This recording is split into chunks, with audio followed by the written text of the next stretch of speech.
Good to go? All right.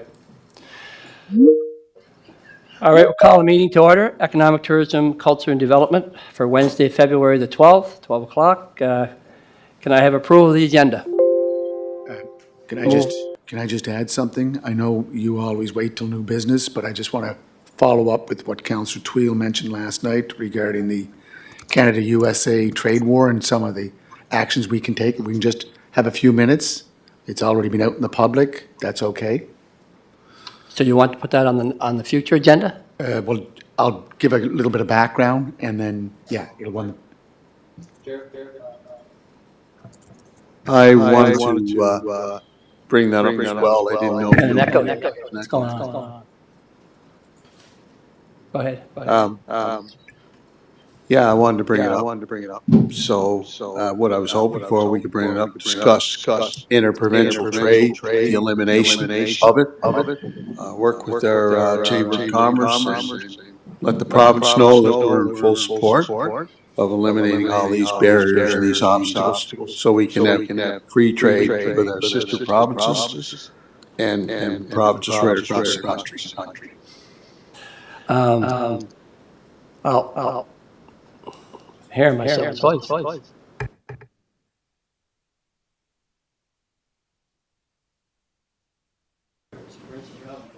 Yeah. No, Well, it's, yeah, just.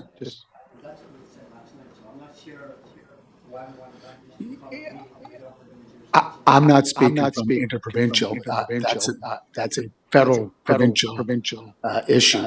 I'm speaking about working, and I think Councillor Tweel mentioned it last night, about reaching out to our partners, business partners, stakeholders, ECI, Greater Charlottetown Chamber of Commerce, Destination Charlottetown, Charlottetown Harbor Authority, and there will be a forthcoming meeting in March. There will be an economic forum roundtable where we'll be discussing some of the issues about this pending trade war. But I think what I've been looking at is focusing more on what can we do locally? That's Charlottetown, Prince Edward Island, regionally. How can we work together? Interprovincial relationships, that's not where I'm going. I'm just looking more of focusing and how we can get on board with it. I did mention to Laura Lee that we do have all these banner post banners that run from our heritage lighting that we could support something that would image or imitate what we did during COVID-19, where we had to look inward and find a way how to promote ourselves as the best place to work, play. Okay, so, yes? Just, I'll finish this out before we discuss it later. But Chair Bernard, you got to keep in mind, when the Premier and his group, drove the bus down to Maine, they met with municipalities, okay? So, they met with municipalities in Maine. We're no different. We're a level of government. So if the Premier can go to another country and meet with a municipality like they did in Maine, why wouldn't we, be on board, not only the whole campaign, the support local, I mean, that's a given. No, hold it. It's. Okay, I'm going to hold a conversation. We'll put it on, We'll put it on, I'd like our to next discuss it. agenda, okay? All right, that's fine. We'll talk about it on our next agenda, we'll be prepared for it. Okay. But I just want to outline it under new business, what I want to talk about Yes. for the night. And you did. Thank you. Any declaration of conflict of interest? Seeing none. None? Any business arising from the minutes? No. Seeing none. Reports of presentation. So we'll start off the PEI sympathy presentation. And Laurent, you have the floor. Well, thank you very much. So I'm Laurent Beaulieu. I'm the director of the outreach campaign of the PEI Symphony Orchestra on the executive board. And what we do as part of our outreach is to try to reach every level of municipal governments, the PEI government, and outreach in general in the community. Now, the orchestra is 57 years old. It all started decades ago when the music department of the University of PEI was established. And the various teachers, professors, dean thought that it was a good idea to have an orchestra provincially, basically to foster, educate, and encourage students to pursue a professional career in music, and also with the goal of retaining them here in PEI. There's no point of putting people through 4 years or 5 years of university just to see them leave the minute they get their diploma. And so for the last 57 years, we've been offering throughout the year concerts, and we try to teach, to reach as many different levels of taste in music. It's not just the heavy 19th century classical music, but we do traditional, we do pops, we do light classical, we do early classical, later classical. We also foster and encourage and pay for original compositions, creations of music by professional musicians here on PEI. So this is a very good revenue for musicians. If they're looking for something, this is what we offer them. And we also invite musicians here on PEI to play with the orchestra as soloists. And the whole goal of all this is to encourage and show what PEI has to offer. Now, people will say, well, the orchestra is in Charlottetown, the capital. Yes, it's true, but we are nonetheless a provincial orchestra. And we do play here at the Confederation Center, which is our permanent home. And in the theater now, it's very nice to see that we are able to fill the theater plus the balcony upstairs. And upstairs nowadays, if you come to the I think the mayor can vouch for this, we have a lot of students, high school and university, because we have basically a high school program of music where we teach students. We have an academy, the PEISO Academy, and so we recruit students and encourage them and foster them. And of course, as an academy, we pursue excellence in music. And it's not just learning to play an instrument. It goes beyond that, because there's theory, there's composition, there's history of music, there's understanding the composers. It's very important to understand how they compose something and why they want to play it this way and not that way.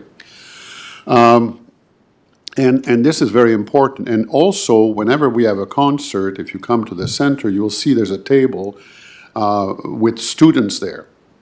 And they raise their own funds for their own program.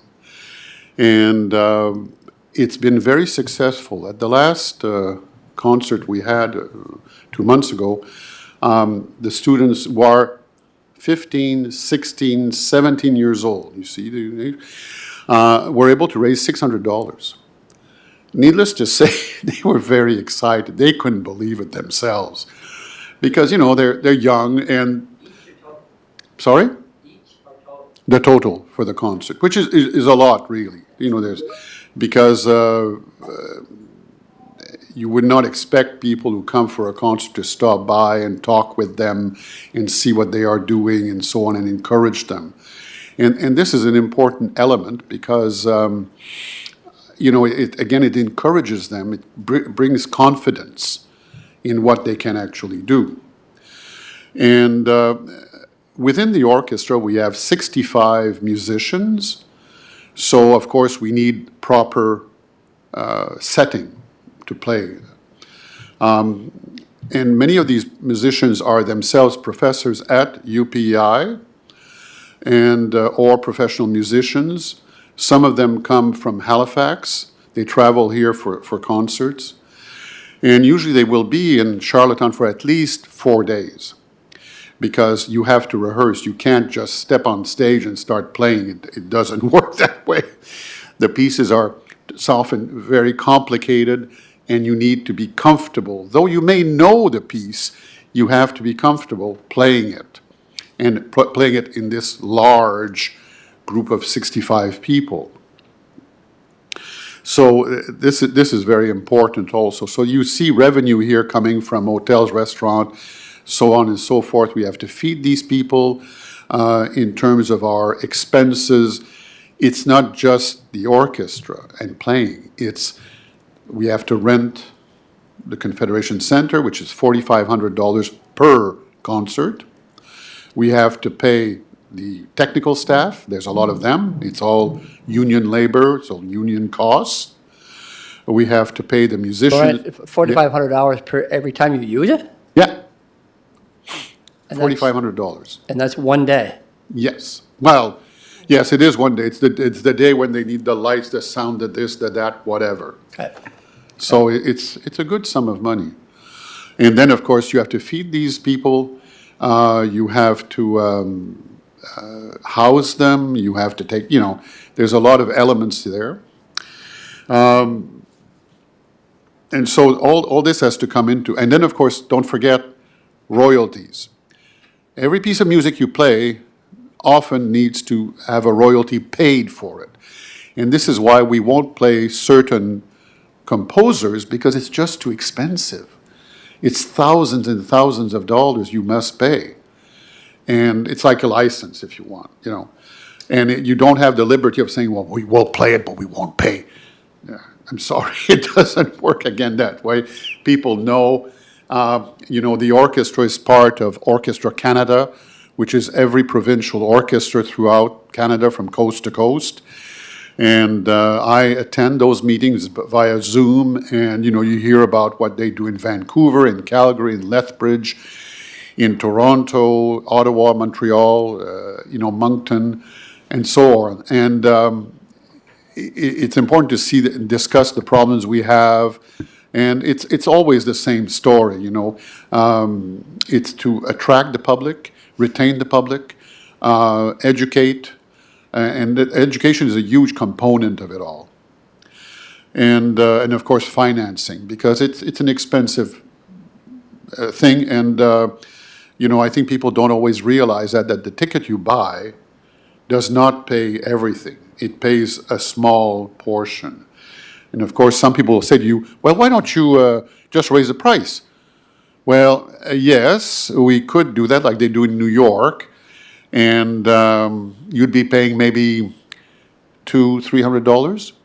Would you be willing to pay that in Charlottetown to go to a concert? It's again, you have to think, and we need the support of the public to cover all the cost. We also have to develop a program of music year to year to year. So right now we are looking at the program for this year until 2030, 5 years, because we need to get ourselves organized in what will play or what will work in a music program, the royalties of it all. We have to look at soloists. Are they available? Because, every soloist has multi-years of programming. They are hired in advance. They're not hired like, can you come tomorrow? No, it doesn't work that way. So that's very important. So we have a program in here for this year. I can't really discuss the years to come because it's still, in contract talks. But, for example, December 2025, the Nutcracker. I don't think we've ever had that here in Charlottetown, and it's done in many other cities. So that would be a Christmas program. We have also Canadian composers. We have classical composers. We have from various countries, and so on and so forth. We also do First Nation composers, because that's part of the component to get a Canada grant, so you have to do that, and so on and so forth. So you can see you mustn't forget that our contribution here to the city and to the province is regular. It's every year, year after year, several concerts. We're doing 5 concerts a year now with the budget we have. We could do more if the budget was larger. But usually orchestras have a series of 5 concerts in any city in Canada. That's the way it is. Now, it's also important to remember and to note that the PISO in Atlantic Canada, not Maritime, Atlantic Canada, is the most important orchestra. We are recognized for this, and often when we meet with the other orchestras from across Canada through our quarterly meetings, we will be asked to explain, what are we doing? Is there something we can pick up from you, an idea, whatever? And this is why when members of the council and mayor show up for a concert, it's important because you can see for yourself what we are actually doing. We have a new conductor this year, Jalen Bata, who has an international reputation. He conducts and plays with various orchestras. Today he's in Chicago. The Chicago Orchestra is very, very important. It's a very big orchestra. It had some very prestigious conductors like Sir George Solti. And he's also played with the London Symphonic Orchestra just this past fall. He travels a great deal. This is very common for conductors to have more than one orchestra to look after. But when he comes here for a concert, he'll be here for a week, and then it's meeting the musicians, rehearsing the program, discussing technical issues. So I can tell you they work 8, 9 hours or 10 hours. They're really tired at the end of the day to give excellence to the people who are attending the concerts here. So as you can see, we do generate a lot of revenue. I was talking about how much it costs to rent the hall here at Confederation Center. But if you look at one concert, the total cost is around $36,000 for that Sunday afternoon concert. So multiply that by 5, and it gives you an idea of how much it costs altogether. So, you know, it's really important. So what kind of revenue, Laurent, would you bring in from the concerts? At the moment, we pay our expenses, and we don't have a deficit. We don't have any financial difficulties. It's because we've been able to generate enough money from grants, donations, and from ticket sales to float, Right, basically. right. But we don't have a profit or a huge profit. We maybe a few $100s. Yeah, so you're staying even. We're just staying. We're very, very careful. And I assume you get a grant for the province also? We do, and from the federal government. Okay. But now we're trying to, with the federal government, there's a new challenge. I won't call it a problem, it's a new challenge. They've added a lot more people who can apply. So as you have more and more and more and more people who can apply for music grants for their whatever program, it means that we have to really be on top and really offer something that meets some very strict, very narrow criterias. And there's no room to play, really. It's really, really tight to get a grant from the federal. Provincially, the province will look at what the federal gives and then say, okay, we'll give a certain percentage. And, you know, that's it. So that is a problem. We are in talks with them also to say, look, the reality of life, there's inflation and so on and so forth. And from the city, we do get a grant from you also, but if you consider what is being given now and what one concert costs, you ask yourself, well, could we do a little bit more? Could we improve our donation? Yeah. So are you near done? Because I'll open it up for questions. Yeah, So you're good? yeah, I'm okay. I mean, I don't think I have anything else. Your worship, do you have any questions? So as Laurent said, the symphony started in 1967. I think it was part of the 100th anniversary of Canada's That's centennial. Yeah. And one person I remember, and Laurent, I don't think you would remember him, but it was John Clement Oh, I know him, yeah. and his wife Jeanette. Yeah, oh, yeah. Yeah. And he was also a teacher at Yeah, indeed. Stone Park. Yeah. Contributed a lot of Oh, indeed. a lot of his personal time, professional time to the orchestra. And you know what? We are very, very lucky as a city, as the capital city and as a birthplace of a nation, to have the PEI Prince Edward Island Symphony in Charlottetown, because it is, I think, something every community would love to have because of the quality of music, the quality of life that it enriches in the community. So, look, big supporter of it. My wife worked at the Confederation Center for 32 years, know the place very well. It's why the Confederation Center of the Arts is a very important component of the city in terms of, for the symphony, for the summer theater, and also how we, as a city, use it for tourism, economic development. So anything that we can do to help the symphony or the CCOA in general, I'm a big supporter. And when we listed our 5 priorities for the 22-26 strategic plan, arts was in the top 5, arts and culture. So I think we have to fully support what you're doing, but what the center CCOA is doing as a huge component for the city, the province, and the Atlantic region. Thank you for your presentation. Thank you, Your Worship, and I think the city has been supportive of it as in the budgets, and we will continue to be. It's my mistake, but I think we have someone online on Teams with you, Laurent, and he may want to say a few words. We'll ask him if he wants to have something to say. Is it Julep? Yes, it is our conductor, Jalem Batta. Does he want anything to say, or is that the presentation? Well, you can, of course. He's a conductor. Okay. Can you hear us, Jalep? Yeah, we can't hear him. Pardon me? We can't hear him. Okay.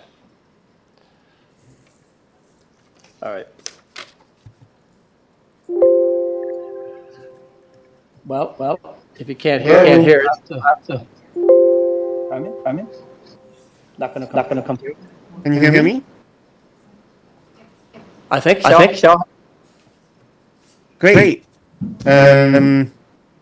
Okay, well, as Laurent said, and sorry if I'm hoping that my audio is coming through clearly, because I'm not sure the part of the room I'm looking at. But regardless, thank you so much for hearing the presentation from Laurent this morning, and for allowing me to say a few words.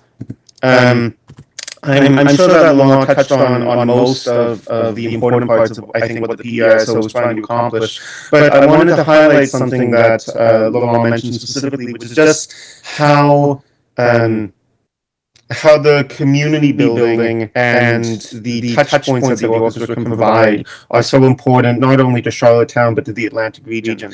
And I wanted to highlight that amongst arts organizations, and indeed any organization in any community, the reason orchestras have historically been so important is that 65 people on stage have so many touch points with other people in the community, through their supporters, their family, other musicians, students, professionals, and as Laurent pointed out, hotels, restaurants, coffee shops. It's very difficult for any other organization to connect with so many people on such a regular basis that we do 5 times a year, hoping to expand that in future years, and to create those very real, visceral connections that lead to further growth, economic development, but also community development.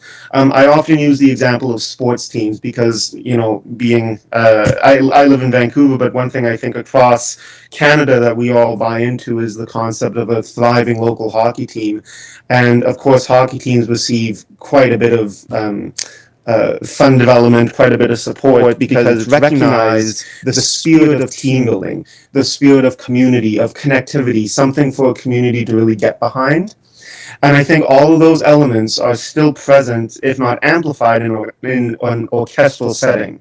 The big difference between a hockey team and an orchestra is that we can have unlimited number of people on the stage. We can bring the education element to it. We just started our academy this year, and we're hoping to expand in future years. The point I'm really making is that through a well-funded, supported orchestra, it is one of the most, one of the oldest, one of the most sought after, and one of the most respected ways in really human civilization, with this tradition dating back thousands of years of music making, to connect people, to build community, to create something that is a point of civic pride for the province, for the city of Charlottetown, and for people just simply on the street. And I think that's what's really special about the PEISO, in combination with the type of programming that I won't talk your ear off at this meeting, but I can assure you that since my tenure began, there's so many plans to expand the type of programming that we're doing.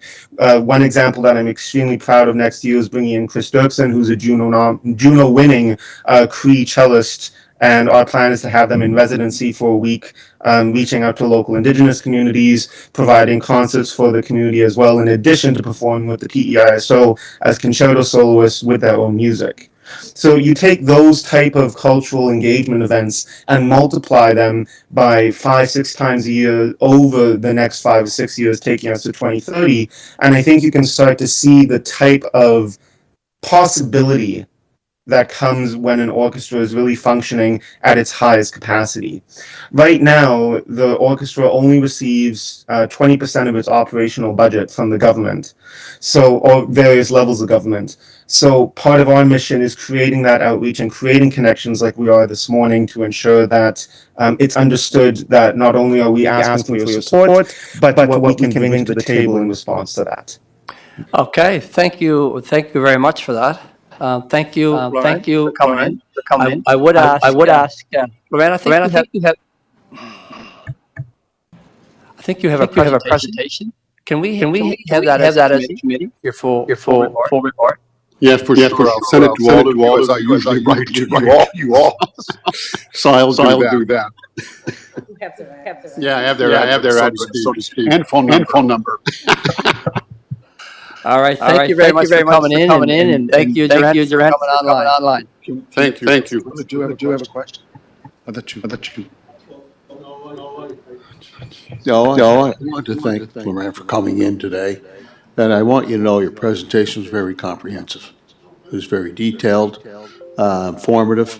It certainly gave me a much better appreciation for the different facets of what the orchestra and the musicians mean, not only to the Confederation Center of the Arts and its supporters, but the entire city and the entire province. I'd encourage you to reach out to other municipalities as well, to let them know that this is not, just a benefit for the city of Charlottetown. It is truly a benefit for the entire province. And, I like the whole culture of what the orchestra does in terms of collaborating with different musicians. And that's sometimes where you get your best composition. So congratulations, keep up the excellent work, and you certainly have my support. Well, thank you very much, and we hope to see you at the concerts, which is March 2nd. Could I just ask one last question? Yes. Okay, Jalen, are you still on? I am, yes. I can hear you. Can you hear me? Yep. Jalen, my wife and I were at. Can you hear me now, Jalen? Yes. Okay. I just want to say that my wife and I attended your presentation as one of the final four for the music director for the symphony, and I think that they made the right choice. Well, thank you very much. I mean, it's I was very delighted to have been chosen for this position, and one of the first things that really struck me about the orchestra and the city was just how much potential there is to continue to grow not only the orchestra but the community. I mean, I know that PEI is an extremely fast-growing province. I know that it's of course a beautiful place to live and work. And as I said before, one of my goals coming into this role was to work collaboratively with the community, with various levels of government, with stakeholders, with audiences, to ensure that I'm not only growing and expanding the orchestra and what it can offer, but that I'm also really creating a organization that speaks to the needs and to the desires of the people who call Prince Edward Island home. So being able to speak to you all this morning, having such a supportive board and administration that's very open-minded behind the orchestra, I think speaks to the amount of potential that is inherent with the PEISO, and I'm very happy to be working on Prince Edward Island. All right, thank you very much. And again, Laurent, thank you very much. Thank you for the presentation, gentlemen. Next agenda item is the new initiatives. I don't know, Wayne, is the consultant's report back from that yet? That's why we didn't put it in the first round. We're waiting for the consultant's report to come. No, Mr. Chair, that we have not received the report. Mr. Bruce and I have been having ongoing dialogue with the consultant. We expect that within the next couple of weeks, but I could speak generally today to one of the positions, and then Laurel will speak to the second one for the committee's consideration.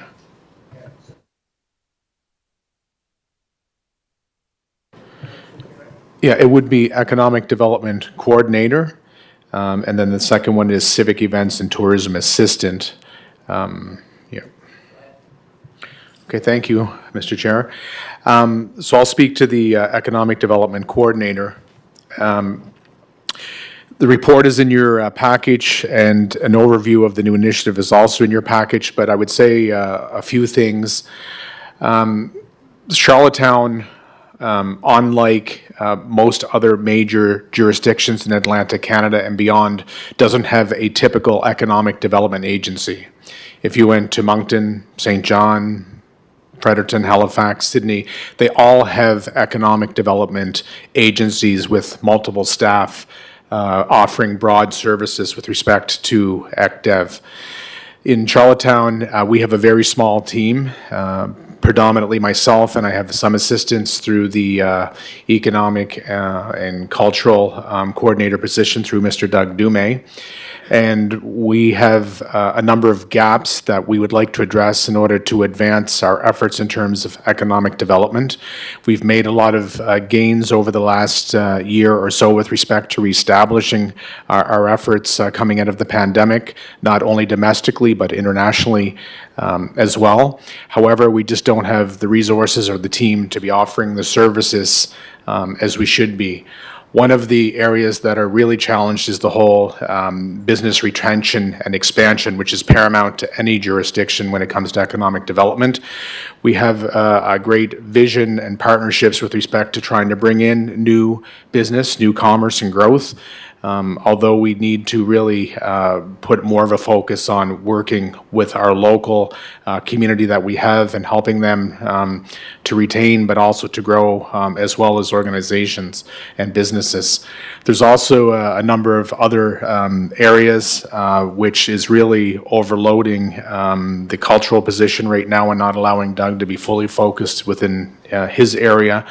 And data mining, federal opportunities for funding, immigration, work with our partners at URSA and the provincial government, working with the community at large partners in the good work that Downtown Charlottetown Inc. does and the Chamber.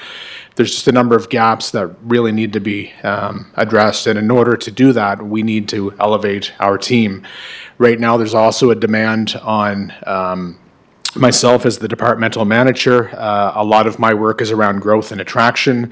Missions are expanding because the markets are becoming more competitive and lucrative at the same time, and every other destination is out there working hard to try to score some big wins. And For me, I can't maintain that effort at the level that I'm currently at. I need some assistance if we're going to be in the true economic development game. So we're presenting this position to the committee for consideration. It would allow us not only to advance our efforts from an attraction perspective, but also nurture what we already have here to ensure that our tax base continues and that we have a vibrant community. The cost to do so would be in and around the $95K mark or so. And we have not included that up until this point in our budget. You'll see a copy of the budget, which the committee reviewed at our last meeting. Those figures have not yet translated into that document. We also have another position in the department, which is currently a contractual position that we're looking to lift that up, and I'll let Laurel speak directly to that. So just before we do that, I just have a couple questions for you on the first one. Excuse me. So Wayne, at the end of the day, this particular position that we're asking for, what impact will a city see? Like you were saying, there's a lot more, it's getting very competitive in attraction and events and so on. And I know you're on the road a lot. So are we to understand that this would help retain more attraction?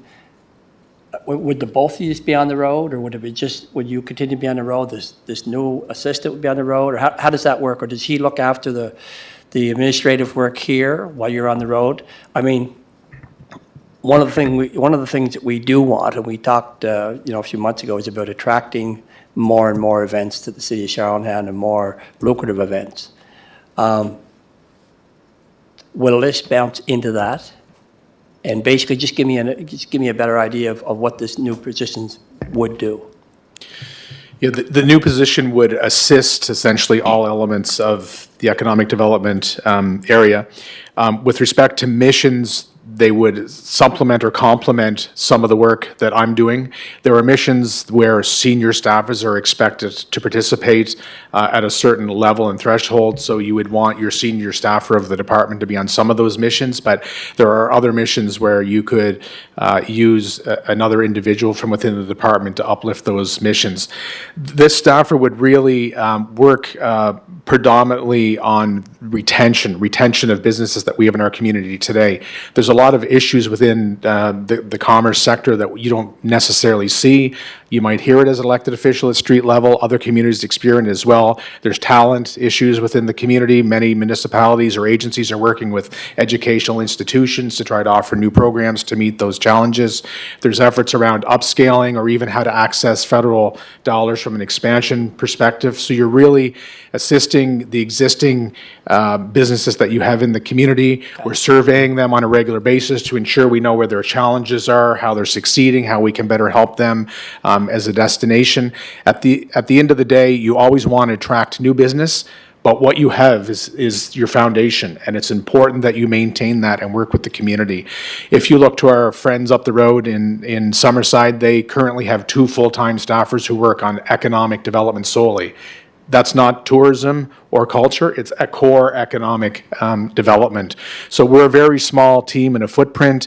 I don't want to be repetitive, but if you look to other destinations, depending on where they are, they'd have teams anywhere from 5 to 15 people working on economic development in various centers within Atlantic Canada. So it'll assist our efforts. It will help us fill gaps that we're not getting to, which are important, that we should be getting to. It'll also allow Doug to be more focused on his area of culture and for us to expand our overall efforts. Okay, now, thank you. Thank you for that, Wayne. Mr. Chair? Yep, go ahead. Yeah, Wayne, and I understand because I travel with you a few times at a few missions, and how busy you are. But, $95,000, like, why are we starting at such a top-end salary? Is that the way it is for the whole system, or what? I don't know, is there not nobody you can start and then they train and they move up through the years? Like that's a big ask, really. I mean, $95,000, for one employee. Through the chair to Councillor Ramsey, with respect to the position itself, I don't as a staffer, set the salaries or determine where the salary may start. We have certain steps within our corporation. A coordinator position, this salary would be to the equivalent of a coordinator position. If you look at economic development positions domestically across the country, similar to planners, there's a battle to find those available positions, and you need to be prepared to come in at a certain level in order to attract a certain level and caliber of a candidate. So I can understand your point as well taken, Councillor. We have a lot of budget considerations as a corporation to consider. However, this fits within the city's salary chart, which is produced by HR and through other various committees and elected officials. Okay, Laurel, do you want to talk about the second no initiative, question. please? I'm sorry, Mitchell, I can't see your mic, just move it over a bit, I see what. Okay. Wayne, with regard to this, this position, will this person be working here on the ground in the city? Will they be working here in Charlottetown, or will they be, traveling to other destinations? That's my first question. Through to the chair, Councillor Twill, this person their home base would obviously be here in Charlottetown. A lot of the work that they would be doing would be here in Charlottetown with their existing business community, although they will complement the various missions that we would be participating in and the strategies that elevate to those missions. We have a number of partnerships, as you know, not only with the tourism sector, but core economic development through Innovation PEI, Global Affairs Canada, Can Export, Invest in Canada, and is becoming more and more competitive every day. I believe our chair is aware of this. All you need to do is be in the market, and you will see various destinations traveling around. Our colleagues at meetings and conventions, PEI this year, I believe, have somewhere in the range of 25 to 30 missions to attract convention business here. This is a very competitive landscape, and in many destinations, it's not necessarily operated from the municipality, though it's paramount that the municipality be involved. But in our jurisdiction, Councillor Twill, core economic development is driven by the City of Charlottetown through partnerships, and it's based here out of City Hall. Okay, the reason why I asked the question is that I'd like to see, because I know you're in the air, a good portion of the time. I'd like to see if we're going to get down this road that this person, and I know all those different organizations up the upper echelon, but I'd like to see this person work closely with small business here in the city and be able to, set up forums and seminars and just have grassroots discussions. I think we're lacking in that regard. I'd personally like to pursue that, but if that person's going to be in the air as well, then we don't have that, boots on the ground here working locally with small business. And I don't mean, for example, the Downtown Business Association. Downtown Business Association, Chamber of Commerce, all due respect, they don't represent all businesses. Okay, they don't. Because a lot of small businesses, the owners have to be there in their business working, or otherwise it doesn't work. So I want to pursue it from a totally different angle, a totally different perspective. And I'm like I said, if we're going to get down this road, that's what I would like to see in terms of their terms of reference or criteria and their responsibility. Through the chair, Councillor Twill, this is exactly what the position is projected to be, Councillor. The foundation of the petition will be working with small business, working with retention and expansion with businesses in our community, and that would be the primary focus, although they would assist in other areas of the corporation. They won't be traveling on a regular basis, on an ongoing basis. And thank you, Wayne, and thank you, Councillor Twill, for the questions. And I will say, I'm kind of interested in both these positions moving forward. One of the things, and it's just one of the things that I have a little bit of fear, When you look at the community campus in Stratford, and if that continues to grow the way it's planned to grow, with that comes hosting tournaments, hotels being built, business being moving over there. I think this is one of the things that we need to take advantage of. So anyway, Laurel, do you want to speak with the second initiative? Sure. Thank you, Chair. This position, as Wayne mentioned, is an existing contract position. So we currently have critical support on the event hosting side of our department between April and December, which aligns with the busier event season. That being said, January to March has become a really critical planning period for the department in order to prepare for the busy event hosting season. And as the chair has mentioned, council's desires for us to continue to bring in more events. So we expect that our capacity is going to continue to be stretched thinner as we move to bring more events to the city. We would like to expand this contract position into a full-time year-round position. I will be upfront and say that we have included within the budget that was presented last month an expansion of the contract to 12 months. The new initiative would be to then take the contract position and convert it to a full-time permanent position at a cost of just over $10,000, so $10,661. The contract expansion itself from a salary perspective is an additional $15,000, which has already been included in the budget. We currently have an individual in this role that has worked with us over the past 2 seasons and has really proven herself to be a great fit. So we anticipate that if we are able to get a full-time position, that she would be competitive in the posting for that role. And it will really allow us to expand our partnerships internally and externally. When we're reactive in our area, it tends to have a trickle-down effect to other departments just because there's so many support roles, whether it's through emergency services or parks or public works. By planning ahead, we can allow them to plan ahead as well, but also with our external partnerships this year, because we had returning staff and we were able to plan effectively between January and March, we were able to start a new partnership with Indigenous PEI and our Canada Day celebrations to have quite a large Indigenous pavilion with activations. And then also during the Christmas parade, we partnered with the Autism Society to offer the sensory-friendly zone. So that really was a direct result of having this position and having someone in the role that was able to better balance our workloads so that we could focus on those new partnerships.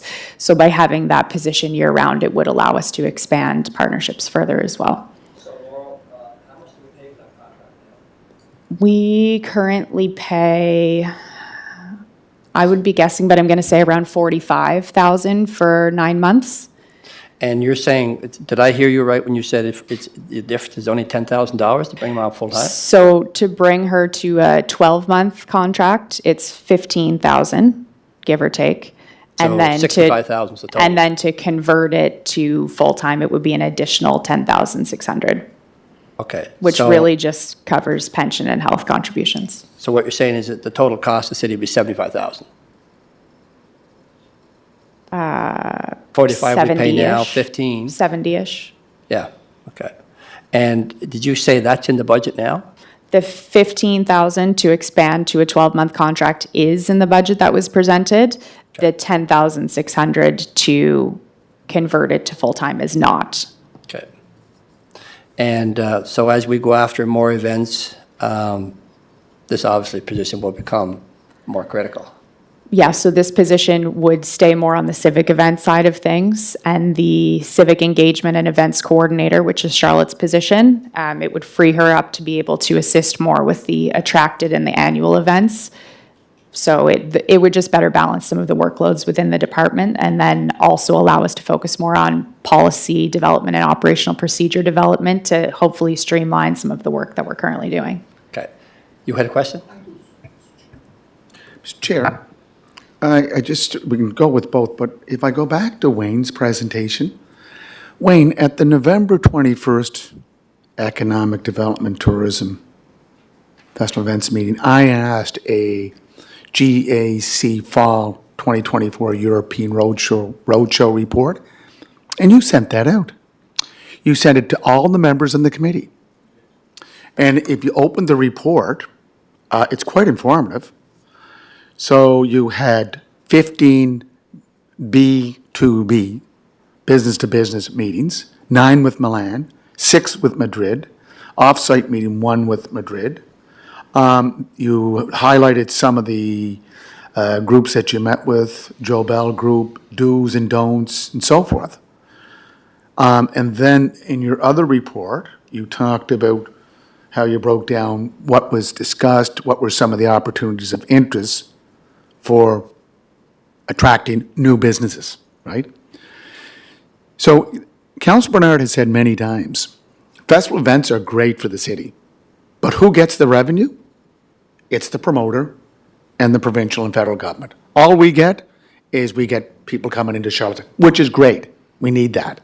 But when you talk about economic development, you have to talk about businesses moving here that will pay property taxes, and not just residential, but commercial taxes, which is $2.36 on the 100 and $1.50 on 100 for the province, which they don't give any back to us. Hopefully that will change. So, and you know, you talk about Summerside, but Summerside doesn't have the advantage that we have. We have Prince Edward Island Bio-Alliance that's out there promoting Charlottetown, Prince Edward Island. We have Destination Charlottetown that's out there promoting the events. We have CADC, which is the envy of a lot of municipalities in the Atlantic region as an economic generator. And, you know, we're glad and fortunate to have that organization here. DCI, Greater Charlottetown Area Chamber of Commerce. And as you said, Innovation PEI. But Innovation PEI is not just about Charlottetown. It's about the whole island. Then, add on to that, the University of Prince Edward Island and Holland College that both have development offices. So we have a lot going on here when it comes to economic development. But I think the key right here is Global Affairs Canada. We have to stretch beyond our borders. And now, with this whole issue of this Canada-USA pending trade war, this is the best time to reach out beyond going south, but going east, west, and going north. That's where we have to be looking at. So, Mr. Chair, I think, you know, we need more boots on the ground. And this is going to be brought up as new initiatives. But if I was to put my money on anything, it's to promote Charlottetown as a economic place to do business, to raise a family, work, live, and just enjoy a great on way of life. So I think the key is focus on what we're doing and let's upload it to get more businesses here. Because you talk to the Regis Duffys, you talk to the Rory Francis, we don't have the land capacity to build manufacturing plants. We don't have the land capacity to build those big infrastructure. But when it comes to bioscience, when it comes to intellectual properties, and hopefully AI, this is where you want to do business. So I think, that, you know, Mr. Chair, look, new initiative, I think we need to have a great discussion on it. But economic development, to me, is bringing businesses here. Festival events, always great to have. But you've said it many times, what are we getting from it? And, you know, I want to get more from it. How we do that? Well, hopefully we'll get a better revenue sharing deal with the province on what they collect and what they give back to the municipalities. No, and Thank you. Well said, Mr. Mayor. And I think I did tell you, if I didn't, that I've had conversation with the province over the revenue sharing, in essence, to hosting fees and what they pay and what we pay and what they get in return and what we don't get in return. We end up with expenses. So that conversation is ongoing, and from what I take it now, we're going to be doing it per event, working out how much. We shouldn't be paying any more than 50% of what they're paying for hosting fees. So, but I like what you say about bringing the new business to downtown Charlotte, and we do need to continue to do that. And Mr. Chair, just on that, just go over the report. It's detailed enough that you can get an idea, and that's why the reason I asked for it, just to get an idea. Where are we going with it? I think it's important. Councillor Twill? Yeah. This contract position, Laurel, is that the lady from Summerside? No, she's from North Rustico. Oh, I thought she was from Summerside. but she is from North Rustico, and she travels back and forth. She working does, the yes. events. Okay. One of the things you talk about with the province, trying to get a return on the investment. One of the things, I'd like to also bring to the table is that what it costs the city in terms of providing that support, in terms of our services, whether it be public works, whether it be police, whether it be fire, parks and recreation, it could be water and sewer, senior staff, going over the application to make sure that they check off all those different points in the criteria. But we supply a lot of those essential services. I think from an analytical perspective, I'd like to get a more thorough examination of not only having these events, but what it's actually costing the city's corporation to put a lot of these events on, because it's great to say we got this event going on, and then our police department, it's no secret, we're maxed out when it comes to police officers. What's it costing us? What's the return on the investment? We need to have that exercise. We need to flush all that information out, so that, for example, when you are dealing with the province, Councillor Bernard, you can say, here, look, this is what it's costing us. We're not getting the return on the investment, but you guys are cashing in. And we're paying the shot here. So, we need to have all that information. And that's what the conversation has been, Councillor Twill. I'll give you an example. You can use late as the Grand Slam of curling. I believe, if memory serves me right, our hosting fee was $150,000. The province was $150,000. There was a co. But at the end of the day, if it's a $6 million spin-off, the province retains $600,000 because they get the 10% sales tax. So they end up making $450,000, where we have $150,000 plus our costs, employee costs, if there's policing costs, depending on the event. East Coast Music Awards is another one that, it used to be, I can remember we were paying $25,000, the province paying $50,000. Then it went up to $100,000, we paid $50,000. Now it's equal. Certainly not a good deal for the city. And those are the conversations I've had so far, and they're agreeable to amend those hosting fees. That's why it'll depend, we'll do it per event. So again, like when you go to the table, to make sure that you have all of that in-depth information.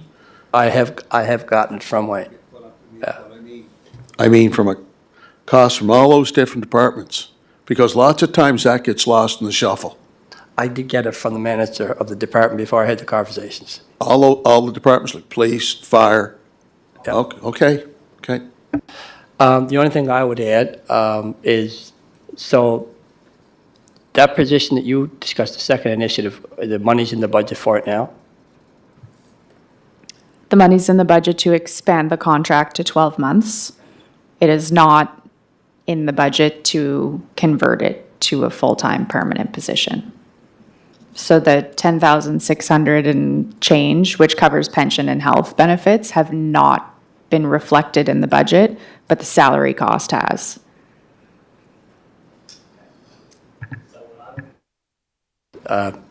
Mike, I would add both of them to our budget now, and then we'll see where it falls out, but we'll put it in as new initiatives, and we'll put the dollar amounts for both positions in the budget. Is the committee okay with that? Yeah, so what, again, other departments are doing that too. They're adding new initiatives. That's what this falls under, which is great, and I think as Sue knows, it'll be all part of priority 1 down to priority 10. But again, Councillor Twill talks about, the cost. Well, you know what? There's a cost to doing business, right? And if we want to be that place to have festive events, then there's going to be cost. You look at what just happened over the weekend with the U.S.-Canada rivalry for the women's hockey. Full house, but, lots of activities were happening here in Charlottetown. So there's a balance there, and I think that let's focus on the economic development. Get new businesses here, bring new people here, and bring higher salaries. You'll get a lot more bang for your buck. No, I agree. Can, oh, Yeah, no, I don't disagree, Mr. Mayor, but I think as a local government and the services we provide, we have to know upfront what the costs are, right? I think we should know because we need to measure that. We need to measure that. So there's a big event that takes place. We got to understand what it costs, what the benefits are from an economic spin-offs, which we're all in favor of. But we have to know going in, okay, this is what the cost is. There's no secret that our services are being taxed to the limit, right? Whether it be police, I mean, all you have to do is go to public meetings and you hear it. I mean, we've been to public meetings now. I don't know how many public meetings I've gone to. You know, we're understaffed when it comes to police. Puts pressure on, you know, the fire department and all these other departments. I just want us to be fully aware, that's all. Yeah, And have that information. and that's why, Councillor Twill, you know, it comes down to per event when we have these conversations with the province of how much we're going to be paying towards a hosting fee, if anything. So, because it comes down to who's benefiting, who's getting the money, and who's putting cost into it. So there may be some events, some major events we put on. The East Coast Music Award being one that I'm not sure we should pay any hosting fees. Mr. Chair, just for a closing comment here, like, this is going to be passed on to finance and into all the council for budgets and things along that line. So, you know, we're going to look at this stuff. And I said for 12 years now, if you have $100, well, you can't spend 150. Like, we have to balance the books at the end of the day. And if everyone agrees that this is how it's going to operate, you know, and we agree, you know, with these new hires or bringing in more people, things along that line, great. But, you know, we can't be overspending every year and then all of a sudden sit down and find and say, okay, we got to find $5 million, we got to cut out of here, and $3 million out of here. Because every department that I know of, they're all looking for more staff. You know, we are short of staff. And that's from this department to Public Works to Parks and Recreation, the whole 9 yards. So, you know, we got to wait, pass the things on to finance and on to council. We'll all vote on it, we'll argue with it, and then we'll go from there. My own personal opinion. Yeah, no, that's fine. That's what we're doing. And I think we're hearing, you know, one of the things that I always like to hear when there's a new position is what's the benefit to the city of Charlottetown? And I think what I'm hearing here, you know, most of our revenue comes from property tax. And if you don't have business surviving, you're not going to get property tax. So I think, you know, to me, that's why these are pretty important. And we heard from the staff now that the benefits that can come from this and having some extra staff. So for me, that's what I look at, is the benefits to the city of Charlottetown and the residents and financially. So this makes sense to me. If we can move on to go into a closed session for our final agenda item. If I can get mover in a second to move in open session per the Municipal Government Act, PEI Section 119, 2D and E. So can I have a mover to move into closed session, Your Worship? Move, sir. Councilor Ramsey. Tell me.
All right, back in open session, we finished discussion in the closed session, so can we have a resolution to move to council to approve a soon-to-be-announced event coming to the city of Charlottetown? I have a Moved. mover in the mayor, and the seconder Yep. is Councillor Mitch Twilio. Passed. Can I have a motion to, Just new business, I just want to put this, just for the next meeting, could we please reach out to, I've already spoken to Bionica, Don Allen, about, can we do something together? I know that the MP for the District of Charlottetown has reached out and said, if Charlottetown wants to show its colors on Saturday, February 15th, he will provide as many flags as we want to wave the Canadian flag, whether it's down at the Charlottetown Event Grounds, in front of City Hall, Joe Giz Park. So I think we should take advantage of that and show who we are and what we stand for. Thank you. Are you going to invite everybody? Are you going to invite everybody to it? I'm waiting to get to the pool. No. Are you going to invite, To raise the flags? yeah, like. move to adjourn? What? Yes? We're just going to raise them. Mover and seconder? Vote. Motion adjourned? Second?